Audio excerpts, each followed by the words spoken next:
Serve God with your finances. That's the price you pay. Anybody who is a true servant of God spends money serving God. If your resources have not entered, your service is still not very genuine. In Matthew 6:21, Jesus said, where a man's treasure is, that's where his heart is.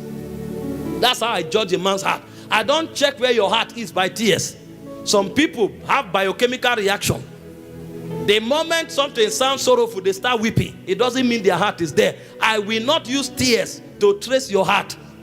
Especially those of you who are women. The moment they say you are holy, that's not how I check where your heart is. If I want to find your heart, I will look for your wallet. The direction your money is going, that's where I know your heart is. And some people, their whole heart is in their jewelry wardrobe.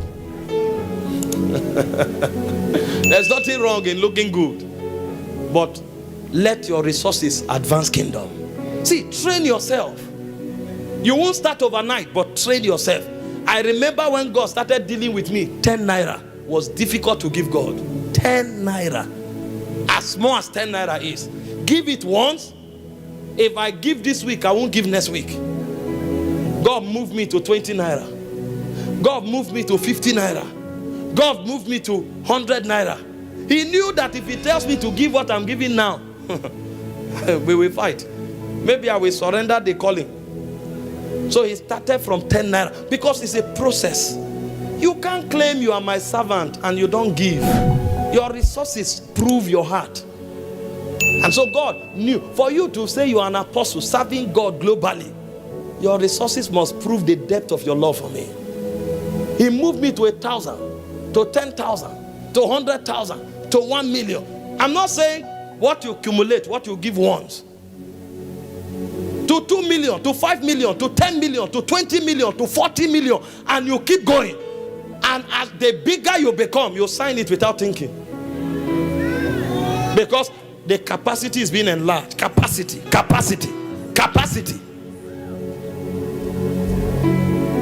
Train yourself as a worker. Every opportunity to give, embrace it. And the more you do it, the more God enlarges you. You know the way the Bible puts it? 2 Corinthians 9, verse 6 to 8. It says, he that giveth sparingly shall reap sparingly. He that giveth bountifully shall reap bountifully. It says, you should give not grudgingly or of necessity. It says, for God loveth a cheerful giver.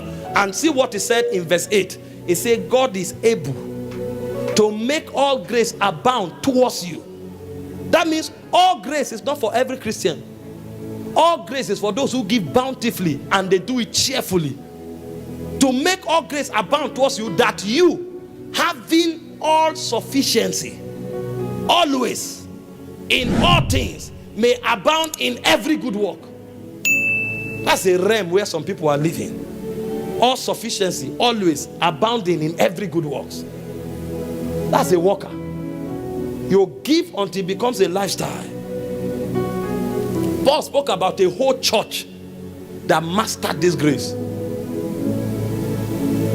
It's called the Church of Macedonia. 2 Corinthians 8 verse 1 to 5. Paul said they gave themselves first, and then they gave beyond what they thought they would give. And he said even in deep poverty, they kept giving. That's a worker. Our generation is bastardized. Tell somebody to pick paper. He says 5,000. Pick paper. He says 5,000. Tie this knot. He said, I will use size 10 spanner. That's 25,000. I'm not saying there are no professionals in church, and I'm not saying they shouldn't give stipends to those who work in the house of God. But I'm saying if your focus is to take from the house of God and not to give, you are a hireling. And our generation is so bad that even preachers and music ministers charge money before they come to worship. Paul said in 1 Corinthians 9:18, he said, when I preach the gospel, I preach it free of charge. That's why we don't have true workers anymore in the kingdom.